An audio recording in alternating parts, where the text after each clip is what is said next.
Today we are joined by artist Claudio Bergamin. Claudio is probably best known for the Judas Priest album cover for Firepower. He also did the recent Ignitor album cover for Horns and Hammers. He's done work for Burning Witches, Richie Faulkner from Judas Priest, a number of album covers, Classic 78. And the reason we're here to talk to Claudio and get his opinions as well as our own is AI versus your own intelligence when creating something. It's important to me, I'll just say it out. I would like to know if a robot created this piece of art, a song, a photograph, a picture, a video, anything, a robot, not necessarily used just as a tool, but the majority of the work was done by, hey, make me one of these, and a robot runs away and comes back and shows you something that it made by you just keying in some words.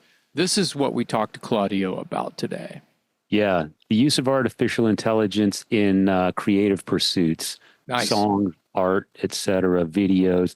We're seeing a lot of it, and we're going to see a lot more. It is the wave of the future. It's here to stay.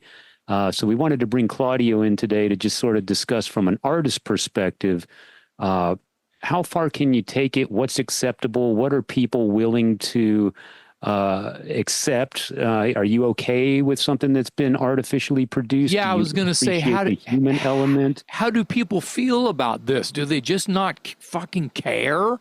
Yeah.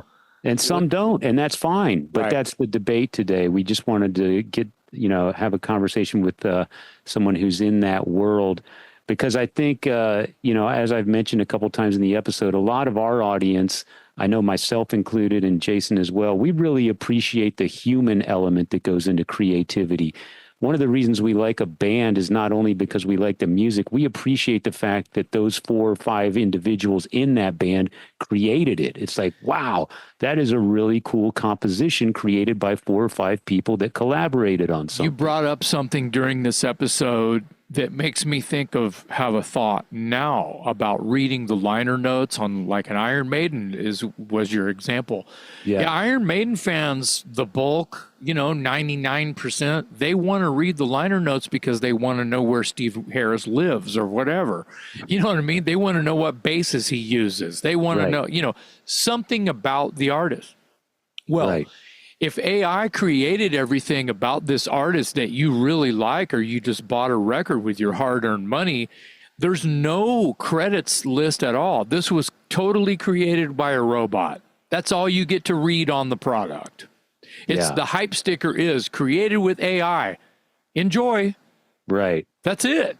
And are you okay with that? Some people are. Some people will be, and some people won't be. And I think the argument I made throughout the conversation today was I think hard rock and heavy metal audiences really dig for the details and appreciate the human element that goes into the creation of an album or an album cover or the lyrics in a song, things like that. Yeah. Whereas there's a whole nother demographic that just enjoys the finished product regardless of where it came from or how it was created. And that's fine too. Fine too.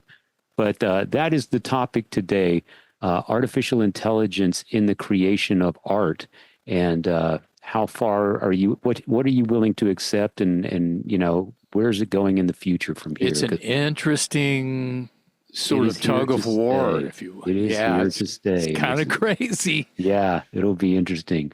So that's the topic of discussion today with our special guest, Claudio Bergamin, on the Talk Louder podcast.